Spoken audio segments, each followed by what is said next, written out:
Maayan Gal here, and we are Be Positive. And today we're going to talk about priorities, prioritizing your priorities. Okay? And why is it so important that you know your priorities? Because we guess you're wondering right now, like, yes, I know what I have to do. I have this and this and this and this and this, and we all have those crazy lists. But that's why we want to talk to you about priorities. Because this list that you have, maybe it's written down or maybe it's just in your head, but it's so long, right? It sometimes it wakes you up at night, even, or if you have a spare moment, you just start to think, oh my god, I have to do this and this and this and this. Ooh, and this and this and this, and it's a never-ending list. It's a never-ending story. But you know, the common thing that we realized, because we've been talking to a lot of amazing expats over the last couple of months, and we realized for ourselves as well that those lists usually are only about the logistics. And like, if it's only about the logistics, then those are things you have to do, you're probably going to do, but are they really the priority you want to focus on? Is it the things you need to focus on, or are they just the noises, the stepping stones, the things that you anyway will have to do? Like, honestly, you have to pay the bills, right? Yeah. I have to pay the bills, you have to pay the bills. It's not something that you can avoid. You can decide that you're not going to pay them today, you're going to pay them tomorrow. Is it a priority? Let's, just before we dive in, let's talk a bit about those common things that expat women all over the world have on their list. Okay, things that wake you up at night, things that you must do or you think you must do, that are on the top of your priority list, like the top 10 most common things on an expat woman living abroad list. We're gonna give you what we think and what we heard that is the most common list. But actually, if you think that there is something else, please let us know. We would love to hear what you think. So, what is the most common thing? I think the first thing is bureaucracy. Okay, because moving abroad takes a lot of bureaucracy, visas, bank accounts, city hall, taxes, how do you pay the bills? I was just talking about the bill. Honestly, like electricity, gas, water. Like, it's a lot of paperwork and bureaucracy. Okay, so this is number one that gets its own list. Yeah. Okay. Number two, probably the language. Yeah. Like, most of the women we talk to are, and to be honest, we too, language barrier, feeling not confident enough to speak, even though you understand already maybe the language, or you don't have to. Like, you can still get going with English or your native language. But there is this idea that if you're a foreigner, if you're new in a new country, you need to learn the language. So you force yourself, you go take on classes, you need to like practice it a lot. And then you're feeling ashamed, you're feeling guilty that you didn't do that and didn't do that. But a lot about language. Yeah, and this is important, right? This is a very important all of those things are important. Yes. What else do you have on this list?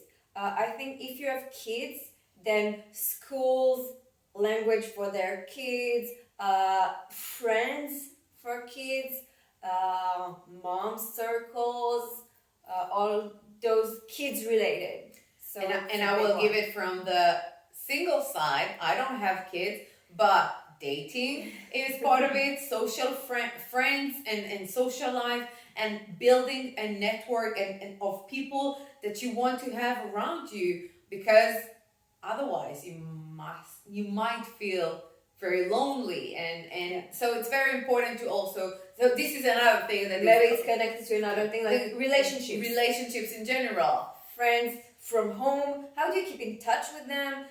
Do you have to call your family, your friends? How do you make new friends? Like, this is another thing on another list. And I don't know if you realize it by now, everything that we say on this list creates its own list on its own. So imagine, like, if you have those things in your head and in your to-do list, they only create bigger and bigger and bigger and bigger and bigger lists. And maybe you're saying to yourself, well, they're all important.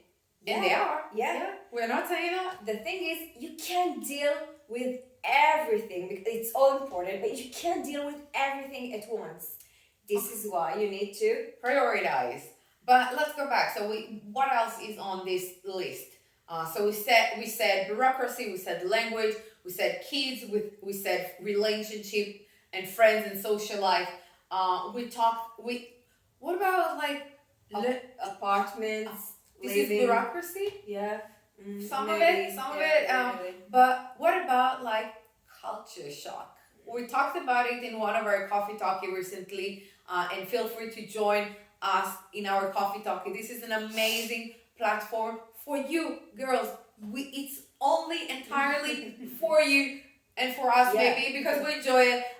It's an open conversation. We can talk about it for an hour, but we're not gonna do it now. But we talked about culture shock in one of our latest coffee talkie, and it's about that, like understanding where you are, understanding the culture, understanding the people, understand things that you should not talk about it, things that you should start talking about it because you're in a new country, how people act, how people express themselves. Those are important things for expats to learn, and they must be on those to-do lists once you move abroad. Actually, not only once you move abroad. For some people, it's the same thing. Yeah. Even 15 years after they moved to the new country, they still struggle with it. They still have to learn it. They still have to practice it. Yeah. Okay. What else can be? I think about knowing your surrounding, like geographically. Okay, so you move to a new place, you have to know where the grocery store is, where the school is, where the doctor's office is, how do you get the fastest way to, I don't know, your favorite shop or boulangerie. Okay. Like, I don't know if you move to a bigger city or a smaller place than what you used to, but I noticed, like, we're currently in Paris, and I noticed so many people saying like, oh my god, the metro is so complicated. I'm coming from New York and it's such easier in New York. And I'm like, go and try the tube in London. Like, it's even like everyone has their own experience with transportation, and like you need to learn those kind of things. And if I may, try and get a theory, like a driving license in your new country. Impossible. No, I'm kidding. I'm trying. I'm gonna let you know when I get mine. You will. But I will. I know I will. But it's hard to learn because you think like everyone drives the same way. Okay, so London will drive on the left side of the road, and most of the countries in the world will ride on the right side. But like beside that, you think that the rules are quite similar, that you will understand everything quite easily. But no. It's definitely a to-do list. Understand the place you are in, geographically, the weather, how to dress. Yeah, what's up with that? Like when we came here, like we come from Israel, it's like there's no winter in Israel for real. Like you have 2 days. It's freezing. Rainy days, but it's never cold. Like I last year I don't think I wore my coat, and here it's like. Inside it's hot, so you can be like, even with short sleeves when you go to someone else's house, if it's heated, or you get into a store and you can't be with your coat because it's so hot, but you go outside and you freeze, then it rains and it's sunny, like, oh my god, it's so confusing, and you have to learn how to dress according to the weather, okay? So definitely on this list, on those, I don't know if we should call it the to-do list of expats, but it's the worry list. It's those things that keeps us up at night, that we worry about. What is going to be? How do we deal with that? What should we do now? Like all those questions that we ask ourselves. I think that now there's especially in this specific moment in the world, there's another worry. It's not only for expats, but maybe for expats it's even harder. The pandemic situation. Like for everybody in the world right now, it's a mess. It's a mess. Okay, nobody knows exactly what to do. But if you're an expat and you don't really understand all the systems and you don't understand the health system of your country, like for 100%, you don't understand politics, you don't understand every word they say. This can be really, really confusing. And the border are closing and you can't travel home for Christmas, for example. So that's another big thing that keeps you up at night. And in your priority list and to-do list, maybe you say to yourself, oh, I need to better understand the security system, the health system here, and the health insurance, for example. And it's tiring even to think about it. Yeah. And I think like we spent the last couple of minutes showing you just like a couple of those things that all expats worry about. Yeah. We too. Yeah. Like honestly, we too. I got a letter 2 days ago from the taxes in France, and I just looked at the envelope and I was like, oh, I don't know if I can even open it right now. So I put it inside. 3 hours later, I opened it, looked at it, decided I'm not gonna deal with it right now, and it's gonna come at some point. I will not have a choice. But the reason I think we gave you this, first of all, you can feel 100% reassured that you are not alone in those feelings. You probably have other worry things on your personal list. We have those. We all have it. It's completely natural. But why we're here today is not to make you feel worse saying, oh my God, you have so many things to do. No, that's not the whole point. The idea here is to understand the priorities of the actions that you can take and where to put your energy in. Because all those things, eventually you will figure them out. You will know what to do. And if you don't know, you will find someone who helps you understand what you should do, and that's fine as well. But for that, you need to shift the priorities somewhere else. Yeah, I think what you're trying to say with little hints is that, like, you have to have the strength, the courage, the energy to deal with everything, and it's a lot. And that's all. Okay. And sometimes you're gonna break. So what we say here actually is that your number one priority should be you. Okay? The first thing you have to do when you come to your amazing list is, okay, first thing first, I have to take care of myself so I'll have the energy, the strength, the power, the will, the confidence, the everything to deal with it all. Okay, yeah. Because how could you deal with everything if you're so tired, so frustrated, overwhelmed? Everything on this list will make you cry. Like, for real, I can say to you that years ago when we had, like, for example, I opened my first business like 10 years ago. I was much younger, very less confident.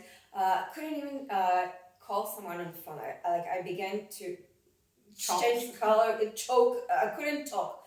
Okay, so I had lots of things on my to-do list, and I couldn't do them. Like, every phone call made me cry. Every letter I got made me cry. Like, seriously cry. Anxiety, stress. And what are we trying to say here to you is, if you take care of yourself and prioritize your own well-being, yourself, then you'll be able to deal better. I'm not saying it's going to be easy or the list is going to be shorter. No, it's all there. But you'll deal better with everything. You will look at it with a different point of view. Okay? It's very important that I think, and that's why we're here, and we're going to emphasize it again and again and again.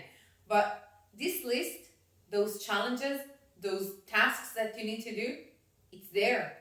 And I can bet money on the fact that you probably dealt with similar challenges before in your life. You probably dealt with bureaucracy in your own country or in another situation of life. You probably dealt with finding friends. We probably dealt with food and weather and culture and languages. You're like, if you're an expat, I don't know, how many languages do you know? 1, 2, 3, 4? Write them in the comment. Like, I would like to know.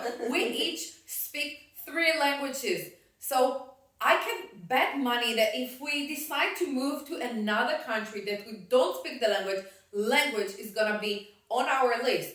Yeah. But then, if we're strong enough, if we're confident enough, if we're feeling okay with ourselves, I'm not saying we should feel amazing all the time, but then we will remind ourselves, we already speak 3 languages. We can learn a new one.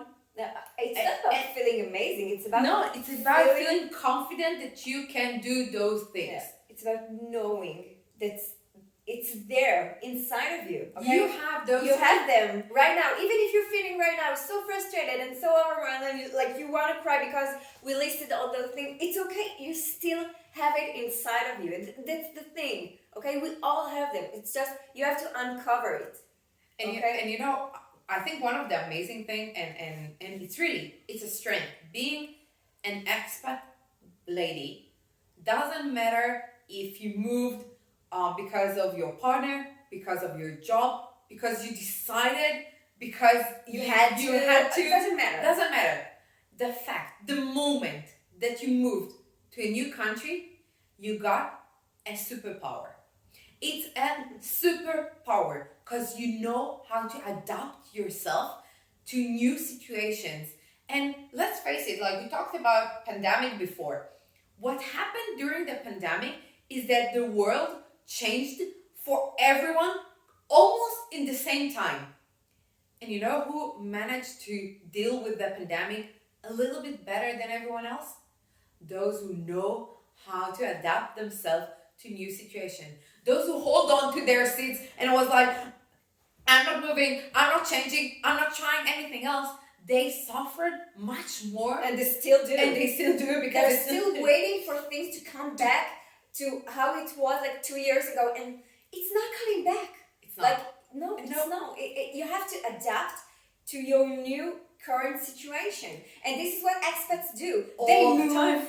And they adapt to new situation. And you can do this. You're doing it right now. This is why we're sure you have this in you. Right? Exactly. So if we go back to like what we're trying to say here, is that instead of focusing all your energy on this crazy list of things that you have to, and I can tell you that we asked a few of our community members a couple of days ago what keeps them up at night, and all we got is logistics. Yeah. They worry about their job. They worry bureaucracy, about the bureaucracy, language, the apartment, their kids, the school, the holidays.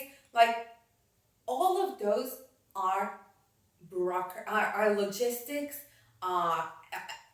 issues or worries that are real. They're real. They're not going away, and the challenge is hard. The struggle is real.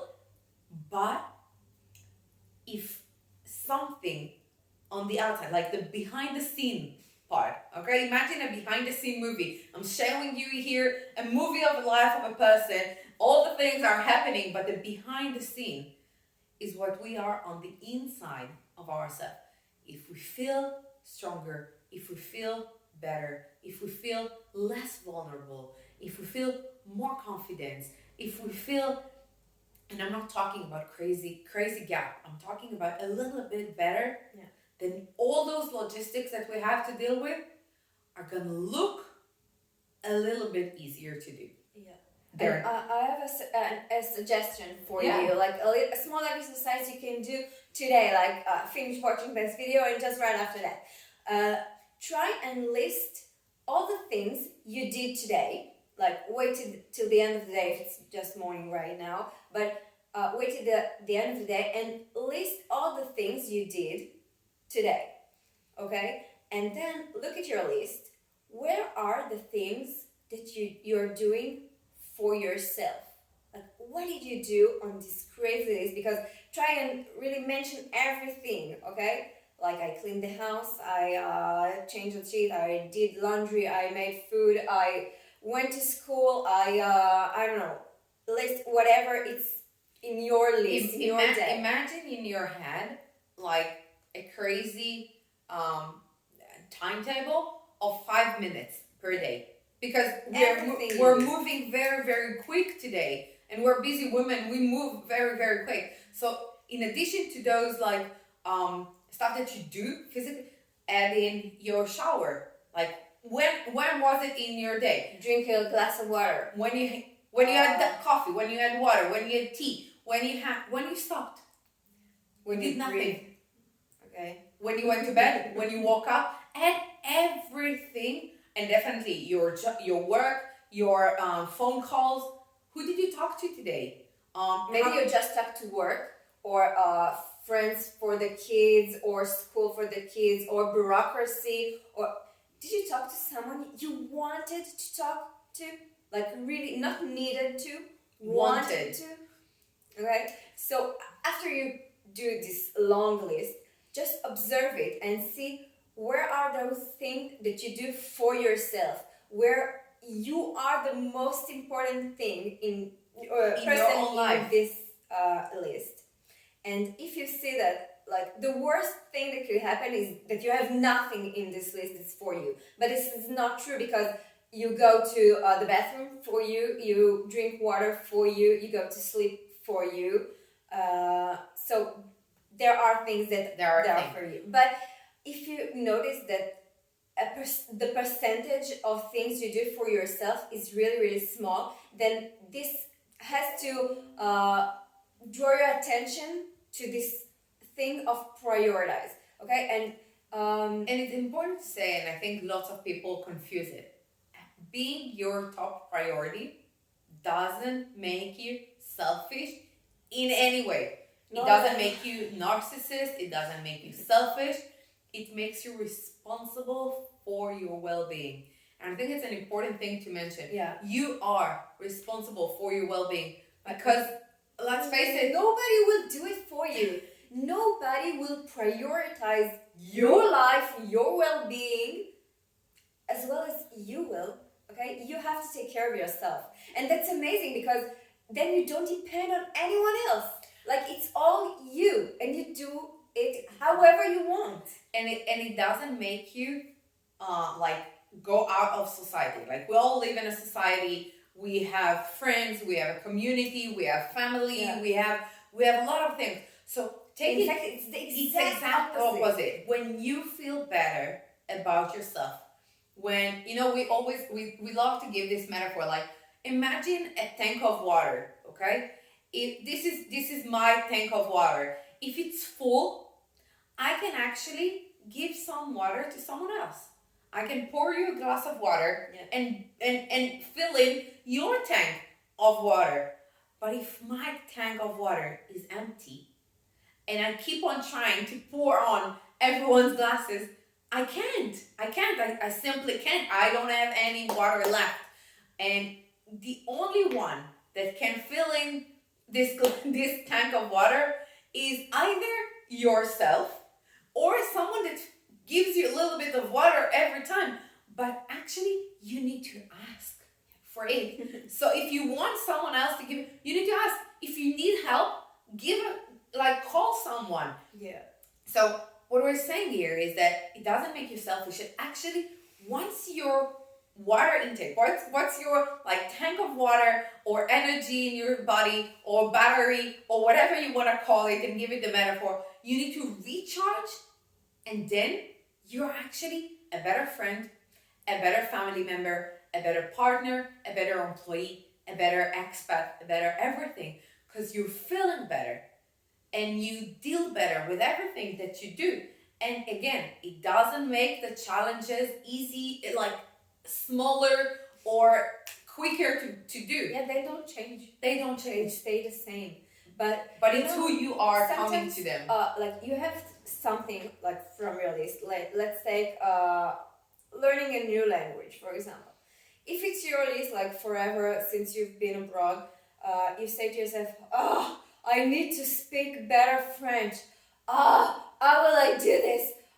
It's always there. it's always nagging you, and you're afraid to speak so you don't get better. You're afraid to watch TV in this language Because so you don't understand. you don't understand, so you don't hear enough of this language. You can read the newspaper, and it's so frustrating. And what it does to you, it gets your energy so low.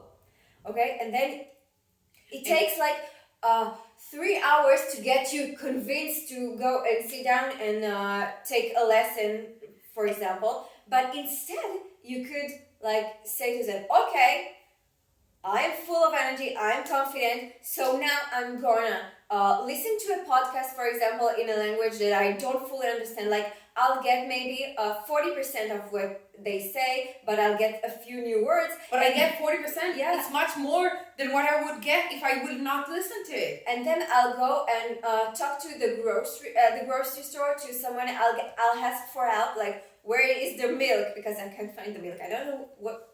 Never mind. But where's the milk? And it's true, you might say it with a few mistakes, and it's okay. But you won't care so much, and like you will say, you made a mistake. You'll get your answer eventually. So I have to ask you you have something. nothing to lose, I right? have to ask you something. Does it happen to you? Because like I know I have a person very specific in my head right now, but like, did you ever notice that someone is speaking another language to someone else? Like they're speaking two different languages, but they understand each other.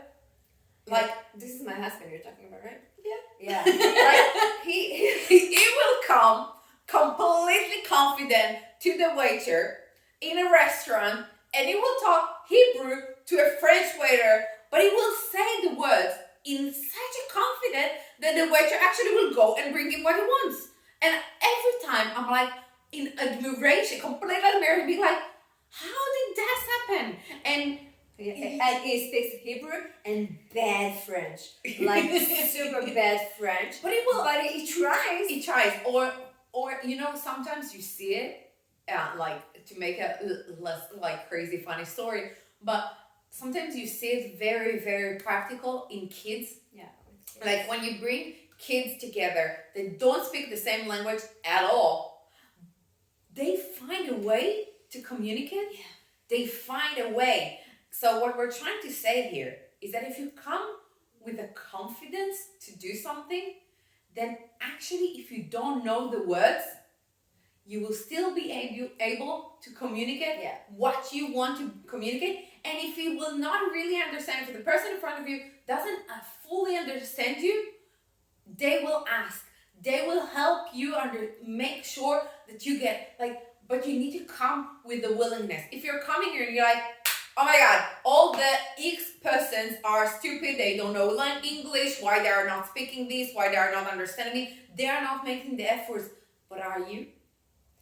And to go back a little bit, like how do you come with confidence? You start prioritizing yourself and your well-being every day. Like from the first moment you open your eyes in the morning, you wake up, what do you do for yourself? Okay? This is how you gain confidence. This is how you gain strength. This is how you gain power. You don't need the external validation. You don't need the comparison to others. You need your own validation. Wake up in the morning. Say hi to yourself. Be in admiration to yourself, to what you are doing. Celebrate every single victory that you have. Go back to this list that we told you to do earlier, and look. First, if you're not there enough for yourself, then add things for yourself. Force yourself to do things for yourself, and then celebrate it. Yeah. Finish each day by saying, "Wow, today I did this and that for myself, and it was amazing. But beside that, I was excellent in this, did that. That's how you actually make progress. You see how great you are. The fact that a month ago, you might not have been able to go to the grocery shop and find milk, and now you go and you know where the milk is. It's a good thing that I don't drink milk. I don't know where I'm searching for it. So that's why you don't find it. I want to know where did they put it. So, but the fact that something improved, but be aware of what improves. Because Because you know what? Our mind, like, it's that simple. Our mind loves to look for what is not working, for what is missing, for what It's is easier. It's easier. It's the lazy mind. This is how we think. And you know, even funnier, those things we wished for. Like, I'm sure that if I'm asking you now, what are the things that you wish that will happen in a month from now? Okay? You actually wished for things a month ago. And probably some of those things, at least, you already accomplished. Look back, celebrate those. Because otherwise, you're always on this running, going forward, always aiming for something. But no, stop, celebrate the thing that you already accomplished because you did. Because this letter you got a month ago from the bureaucracy, you probably handled because you had to. So go and say, wow, amazing. It was really hard, it was really challenging, but I did it. Like, cheer yourself up. Go, be your best cheerleader. Let's talk a bit what can you had to their day-to-day life. So, like as self-prioritize. So, do you have any examples? Like things we do. Okay, so I think let's start as early, bright morning. Okay, take, like, if you need to wake up 5 minutes earlier, 10 minutes earlier, it's up to you. Notice the way you wake up in the morning for yourself. How you breathe, your first breath. Don't go and take your phone and scroll on Instagram and see whatever. No, not more about that. Shut down the alarm and spend 5 minutes with yourself. Say good morning to yourself. Be calm in bed. Take a couple of deep breaths. Start your day in a way that will, like, invite the day to come to be in this mood. Okay? Everything else will work. But start with yourself. How are you breathing? How are you feeling right now? Say good morning. Still in bed. And then start your day. Yeah, that's an amazing tip. More practical stuff we can give them. Like I would practice every morning. Like do a short exercise, like 20 minutes, 15 minutes, whatever it's working for you. Like this is time that is for me, my body, my mind, my soul. Meditations, affirmations. Those are a great way to start your morning. If you're a coffee person, drink your cup of coffee. Like, but for yourself. Yeah, Not on the go. go. Sit down, enjoy your cup of coffee. It's for you, or your tea or milk if you find some. What else could you do after the morning? I think during the day, you can, again, I'm always suggesting some breathing exercises. Take a couple of deep breaths. Ask yourself, like, what am I feeling right now? Who am I doing this for? Make some, like, be aware of what you're doing. Let this, like, autopilot. We talked about it in another video. You can go and watch, but, like, try and force this autopilot to take some breaks sometimes and ask yourself, like, what am I doing right now? What am I doing right now? And I think Maayan talked about meditations and exercises, but generally speaking, we love talking about me time. What are the things that you do for yourself? It can either be exercising, it can be reading, it can be watching a good TV show that you love, and it's for you. It's not because someone else wants to watch it. It's not because you're crazily tired and you have to numb your brain. No, if you make it with an intention to make you feel better, that's an amazing me time. Go for a short walk. Just move your body a little bit. You can dance in the living room if you prefer. Listen to something, to music that you love. Like, you know those songs we laughed about Celine Dion the other day, that sometimes, like, you hear a song and it just makes you like, woo, let's sing it.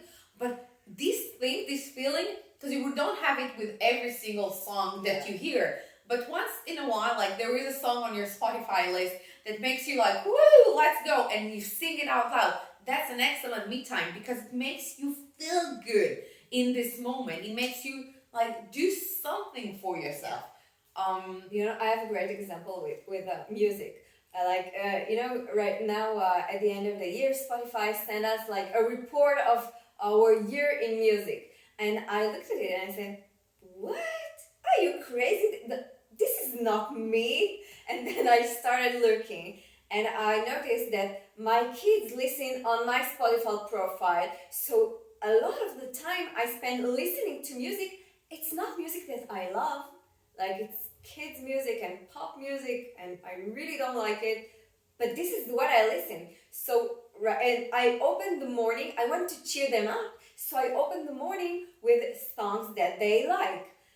And the last couple of days I noticed that they say to me, what is this music? I said, this is music I like because in the morning I need some cheer to myself, not only you. So once it's your music, and sometimes I deserve to listen to my own music in the morning, and that's okay. And like, you know what? Actually, my other daughter, she said, "Oh, cool, great."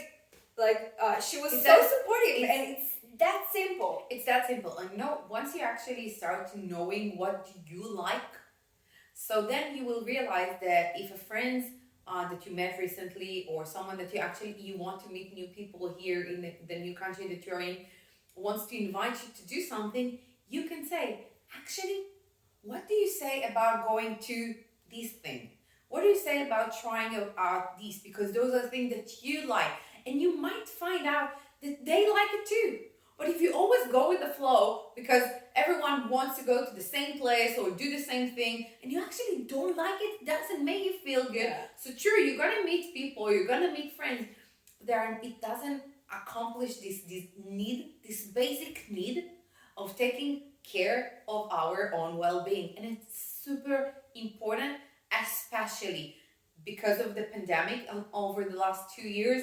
It decreases the energy levels of so many people. Yeah. Like the stress level and anxiety and depression got like through the roof for so many people all over the world for those last 2 years. But researchers have shown that for the last decade, this January and February are the month that are the lowest energy, that are the hardest for people. So if you're watching this right now, like we're in December, the spirits are high, we all aim for a Christmas miracle. I know I do. We cheer ourselves up, we watch excellent movies, we light up the like trees and we decorate crazily because it cheers us up, okay? But then like there is a crazy fall in January. So no, decide that today you're starting to do things for yourself to make sure that you're gonna make it a habit and take care of yourself. And another example, like we're talking about different example, is writing down. I love journaling. I love reflecting my thoughts. I write down my affirmations. I write down my gratitude. Gratitude is an amazing tool for like taking care of ourselves. Like write down, what are you grateful for? What are the good things that happens in your life, in your day? And start simple. You don't have to do like we gave you here like a bunch of amazing things you can do. You don't do all at once, but you pick one, pick two. Start doing something. Go to places that you love. Like this is like start adding one thing each day for yourself. Then you'll see your list, your to-do list, your worry list will gonna shift. Okay? And the thing that is should be the most important thing on your list is you. I think this will sum up this video because this is really the top line. Okay? Yeah. Do things for you. And once you'll feel better, once you'll feel stronger and more capable, then you're gonna see that all those worry lists, all those logistics you need to handle, you are so strong and so amazing, and you can deal with them. We are 100% believing that. Yeah, and we created like this community of women living all over the world, expat women living abroad. You call it whatever you want, it doesn't matter. But if you feel like you want to be part of this community and you feel like you want to be supported by other amazing women all over the world that deal with the same challenges as you do, and you want to hear some more, then please just send us a message, send us an email, comment here below on this video. There's tons of ways to reach us. We'd be so happy to talk to you, to work with you, to share with you all that we know. All that we are, all that we know, all that we are. Yeah. We're really here for you. It is so important for us that you know it, that we're here. Like, honestly, we're here. So subscribe to our YouTube page, watch our next videos, and let us know like what you think. And take care of yourself. Take care of yourself. Yes. You owe it to yourself. Yes. Have an amazing day. See you soon. Bye. Bye.